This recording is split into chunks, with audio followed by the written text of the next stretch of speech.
দিদি হবে প্রধানমন্ত্রী আর আমাদের অভিষেক বন্দ্যোপাধ্যায় হবে মুখ্যমন্ত্রী।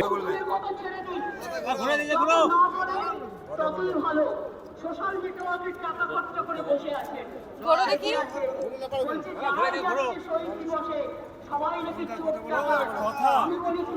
কথা বেশি না, মাত্র